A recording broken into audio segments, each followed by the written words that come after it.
ప్రజాధనం ప్రజలకే, పాలకులకు కాదు అనే నినాదంతో చేస్తున్నటువంటి నిరసన దీక్ష ఇది రెండవ రోజు రెండవసారి తెలంగాణ ప్రభుత్వానికి సీఎం రేవంత్ రెడ్డికి డిమాండ్ చేసి చెప్తా ఉన్న రాష్ట్రంలోని పేద విద్యార్థులకు నాణ్యమైన విద్యను ఉచితంగా అందించండి. 2009 విద్యా హక్కు చట్టాన్ని రాష్ట్రంలో అమలు చేయండి. రాష్ట్రంలోని పేద ప్రజలకు మెరుగైన వైద్య సేవలను ఉచితంగా అందించండి. యువతకు ఉపాధి అవకాశాలు కల్పించండి. సమన్యాయాన్ని అమలు చేయండి. ప్రజాసేవ చేయడానికని వచ్చి ప్రజాధనాన్ని దోచుకుంటున్నటువంటి దోపిడి దొంగలను కఠినంగా శిక్షించండి. అవినీతిని నిర్మూలించండి.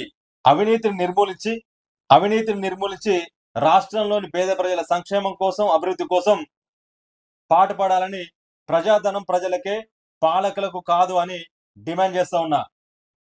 అలాగే రాష్ట్ర ప్రజలకు, ముఖ్యంగా యువతకు రిక్వెస్ట్ చేస్తా ఉన్నా, విజ్ఞప్తి చేస్తా ఉన్నా, ఈ యొక్క నినాదం ప్రజాధనం ప్రజలకే, పాలకులకు కాదు అనే నినాదాన్ని తెలంగాణ ప్రభుత్వానికి, సీఎం రేవంత్ రెడ్డికి చేరేలా, తెలిసేలా సపోర్ట్ చేయాల్సిందిగా మిమ్మల్ని రిక్వెస్ట్ చేస్తా ఉన్నా.